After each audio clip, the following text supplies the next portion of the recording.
The era before the MeToo movement was wild. Let me just start with how this may be a sensitive topic to some, so feel free to exit the video. So crazy how the MeToo movement was so recent, especially for how non-misogynistic the world is slowly growing to be. Women now have a voice saying enough is enough, and it all started because of what women face in society. In 2006, women used the hashtag MeToo movement to raise awareness of who have been abused. It became global when an actress spoke about it on Twitter, about assaults from none other Harvey Weinstein.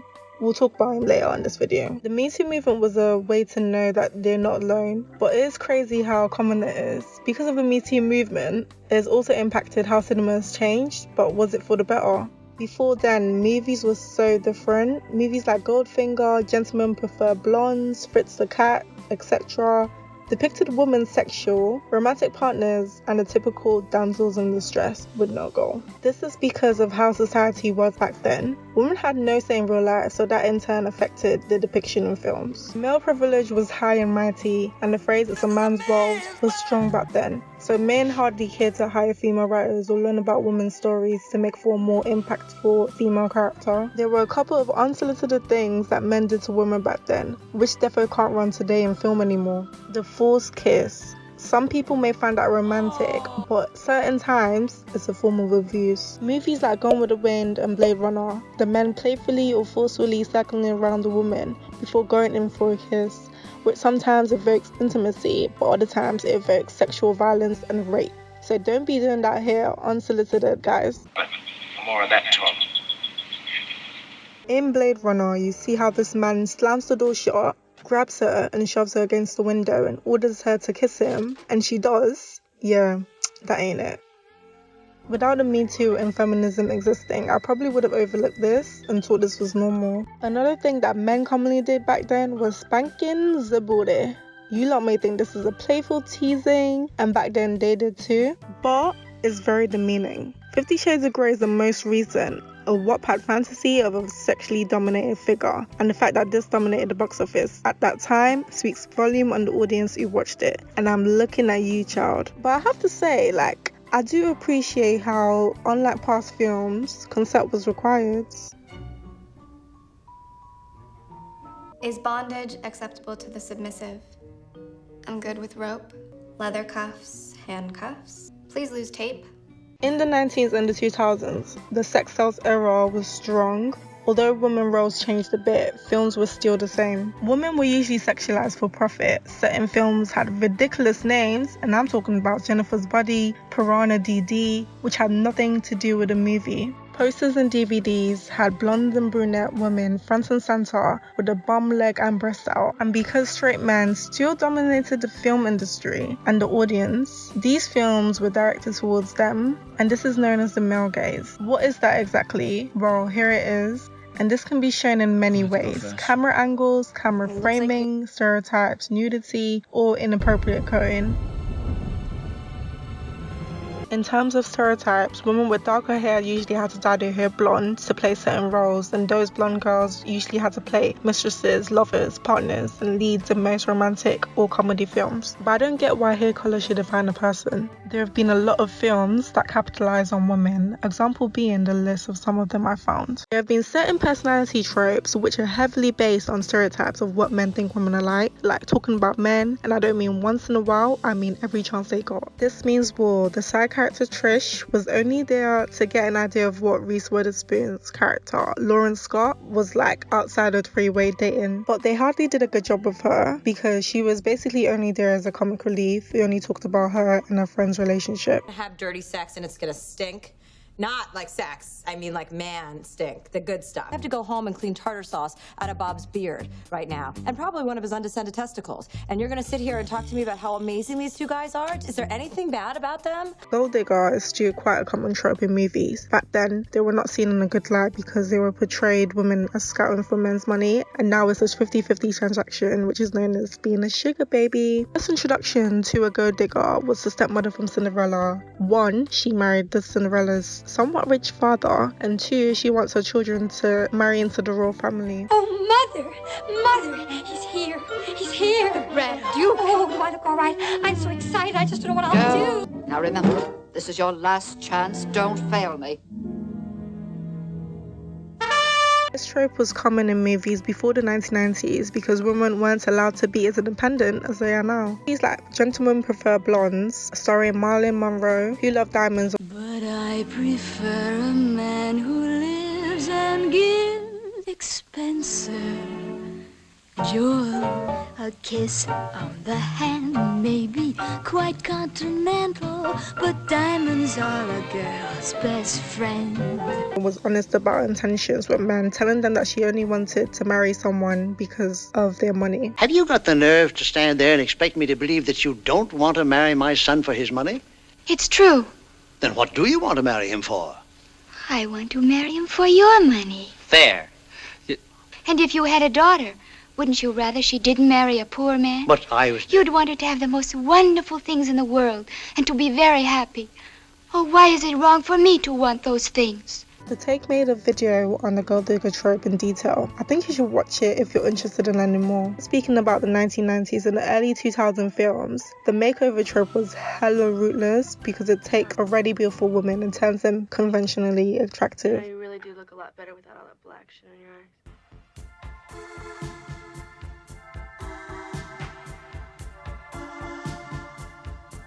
So we begin Principes, huh?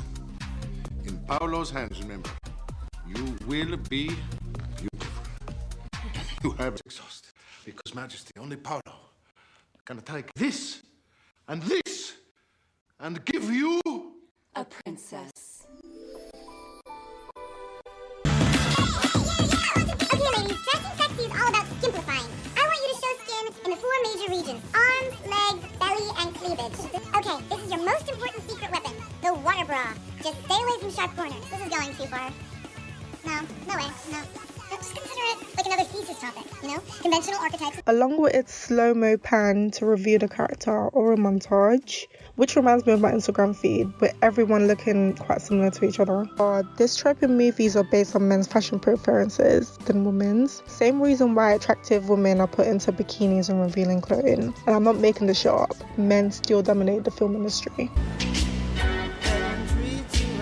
Okay, yeah, I would create a fake family for that. Oh my God. I feel like The Take made an excellent video about this. There are so many other tropes that I'm yet to talk about, but this video may be too long, so here is a list of some that I know of. Actors and actresses were silenced with non-disclosure agreements, however, now it's become a thing of the past. On the Hollywood Reporter's YouTube channel, several actresses have spoken up about the problems that they've faced during shooting films or shows and the roles that they've had. Some actresses mentioned that they don't like being hypersexualized, some saying directors have asked them to take their clothes off for a scene.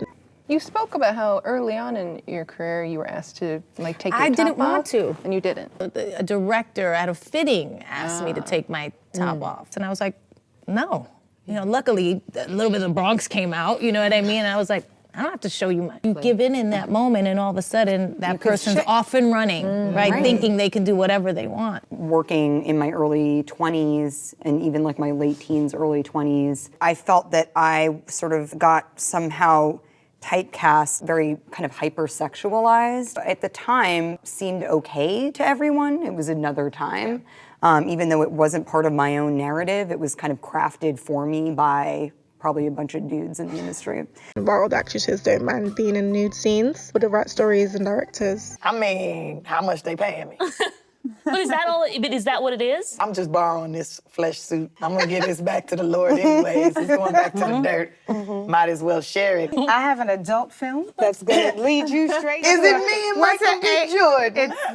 I'm a method actress. Yes. I wouldn't say I wouldn't do it. It would just depend on what it was and who was directing it. Classy situation, yeah. But if it's like some super raunchy, nasty, it better be freaking hilarious, and I better be getting paid. I don't know how I'm gonna feel about something in 20 years. For me, I feel like the one thing that I have is this little mushy, little pasty white form, and it's mine, and I feel like it's special. I'm a filthy slut with the right person. I think if you can't really tell why you've got your tits out, I think you're probably in the wrong. Correct. They also talk about how things have changed with more women being directors. I would say it's great and powerful if women aren't forced into it, but doing it on their own accord because it shows body positivity and so many other things. The show Emily in Paris brought up the topic sexism and the male gaze. It was basically about how Emily and her team had to pitch an idea for a perfume advert.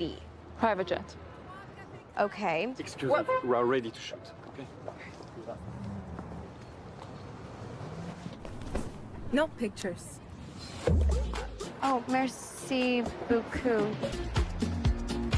Her team had a gorgeous female model walk nude past a bunch of men dressed in suits. The boss was like, it's a woman's dream to be admired by men. But Emily speaks up about how it's actually the male gaze, and it doesn't reflect on modern mindsets.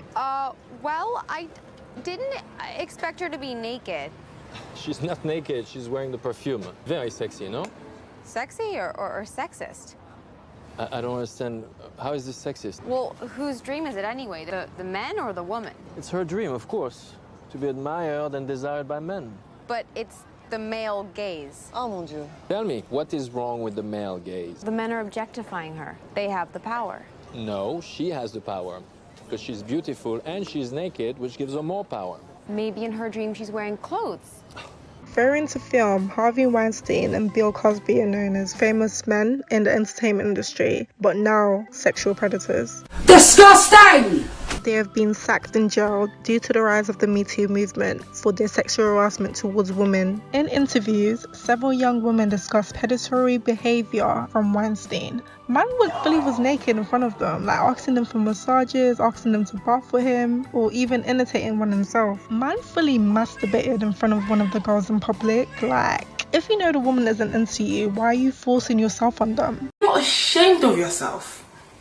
Are you not embarrassed? This is really embarrassing. As for Mr. Cosby, 60 plus women have reportedly discussed how he's drugged, raped, and sexually assaulted them.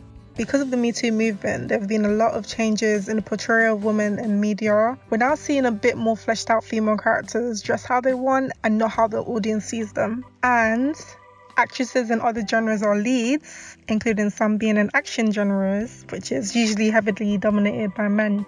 This may be because the industry is now hiring more non-misogynistic female producers, directors, and especially writers, or even men who are hoping to hear out and telling stories of women. These changes have also impacted high-budgeted films. Characters like Harley Quinn, Wonder Woman, and Tomb Raider have been given their own fleshed-out stories and kicking ass while having an updating style.